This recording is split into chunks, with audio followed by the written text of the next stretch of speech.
Hello students, in this video we will learn our second chapter of geography, land, soil, water, natural vegetation and wildlife resources. In the starting of the chapter there is a story of two kids that are Mamba and Peter. Mamba lives in Tanzania in Africa. She gets up very early in the morning to fetch water. Mamba Tanzania Africa में रहती है। वो सुबह बहुत जल्दी उठती है पानी भरने के लिए। उसे बहुत दूर जाना पड़ता है और अपने घर आते हुए उसे कुछ घंटे लग जाते हैं। उसके बाद में वो अपनी मदर को हेल्प करती है, अपने छोटे भाई की मदद करती है अपनी बकरियों की देखरेख में। उसकी फैमिली है उनके पास चट्टान के ऊपर एक छोटा सी ज़मीन का टुकड़ा है और उनकी झोंपड़ी है। मम्बा के जो फादर हैं वो बारले उगाते हैं और मेज़ भी उगाते हैं और बीन्स उगाते हैं।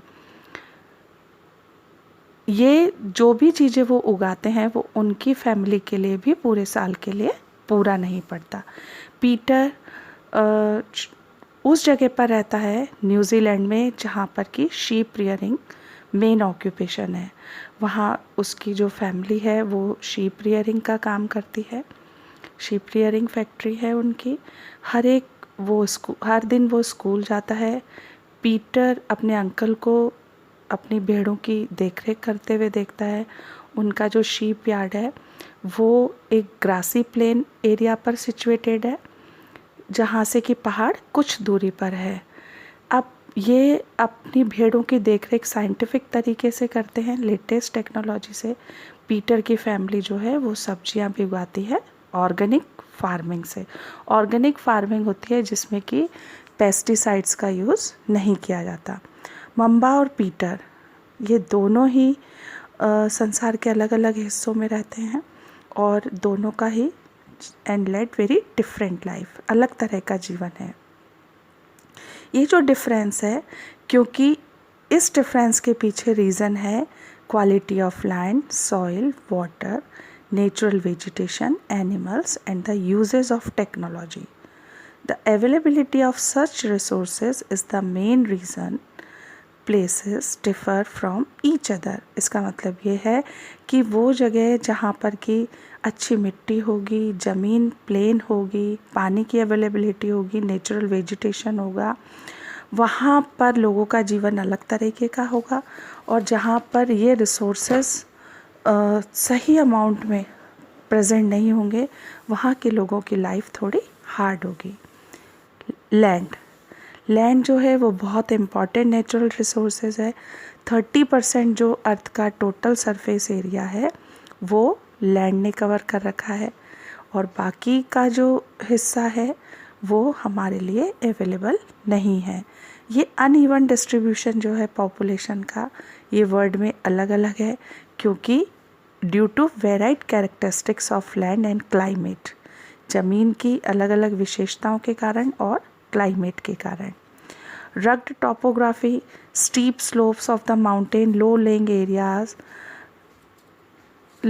areas and scarcity of water, logging desert areas, thick forest areas are normally sparsely populated और uninhabited। मतलब वो जगह जहाँ पर कि रेगिस्तान है या फिर घने जंगल हैं या फिर पानी की कमी है या फिर जहाँ पर मिट्टी अच्छी नहीं है, स्टीप स्लोप्स हैं, पहाड़ी इलाके हैं, वहाँ पर कम लोग रहते हैं कंपैरेटिवली प्लेन्स और रिवर वैलीज़ जो होती हैं वो बहुत डेंसली पॉपुलेटेड होती हैं। लैंड जो है वो बहुत डिफरेंट पर्पसेस के लिए यूज़ की जाती है, like agriculture, forestry, mining, building, house, road, setting up industries, इससे कहा जाता है लैंड यूज़। अभी जो हमने पीछे मुम्बा की और पीटर की स्टोरी पढ़ी है उसमें से क्या आप बता सकते हैं कि उनकी फैमिली लैंड को किस तरह से यूज़ करती है? यस, मुम्बा की फैमिली लैंड यूज़ करती है एग्रीकल्चर के लिए और पीटर की फैमिली लैंड को यूज़ करती है अपनी शीप रियरिंग के लिए। लैंड का जो यूज़ है ये it is determined by physical factors such as topography, soil, climate, minerals and availability of water. Human factors like population and technology are also important determinants of land use pattern. इसका मतलब ये है कि बहुत सारे physical factors जैसे कि मिट्टी कैसी है, ज़मीन कैसी है, मौसम कैसा है, मिनरल्स कैसे हैं और पानी कितना मिलता है, इसके अलावा वहाँ उस एरिया में पॉपुलेशन कितनी है और टेक्नोलॉजी कितनी डेवलप्ड है, ये सारे के सारे इम्पॉर्टेंट फैक्टर्स हैं जो कि लैंड यूज़ पैटर्न को डिटर्मिनेट करते हैं। लैंड यूज़ जो है उसे क्लासिफाई किया जाता है private land and community land. Private land वो लैंड जिसका ओनर कोई एक पर्टिकुलर पर्सन होता है, जैसे हमारा घर जो है वो प्राइवेट लैंड है, लेकिन कोई पब्लिक पार्क है, स्कूल, कोई गवर्नमेंट स्कूल है या गवर्नमेंट हॉस्पिटल है, तो ये कम्युनिटी का है। जो कम्युनिटी लैंड होती है उसमें लोग अपने जानवरों को चराते हैं, फल या नट्स या मेडिसिनल जो हर्ब्स होती हैं इनको यहाँ पर जो भी होता है उसको एक कॉमनली यूज़ करते हैं, तो इसे कम्युनिटी लैंड को कॉमन प्रॉपर्टी रिसोर्सेज भी कहा जाता है। लोग और उनकी जो डिमांड है वो बहुत ज़्यादा बढ़ती जा रही है बिकॉज ऑफ पॉपुलेशन एक्सप्लोजन। अब इसके कारण से डिमांड तो बढ़ती जा रही है लेकिन जो लैंड है उसकी अवेलेबिलिटी तो लिमिटेड है। अब इस कारण से लैंड की जो क्वालिटी है वो भी अलग अलग जगहों पर अलग अलग है।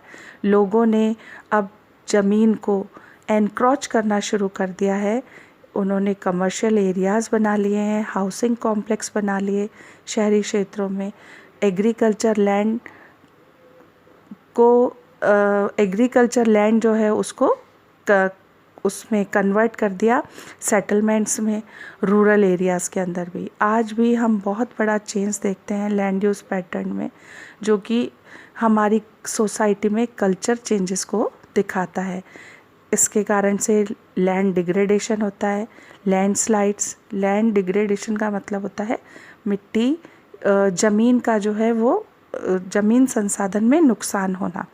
लैंडस्लाइड्स, पहाड़ों का टूटना, सॉइल इरोजन, मिट्टी का कटाव और डेजर्टिफिकेशन, ये बहुत सारे थ्रेट्स हैं जो कि हमारी एनवायरनमेंट के को नुकसान पहुंचाते हैं because of the expansion of agriculture and construction activities, क्योंकि हमने जंगलों को काट दिया है खेती करने के लिए या घर बनाने के लिए।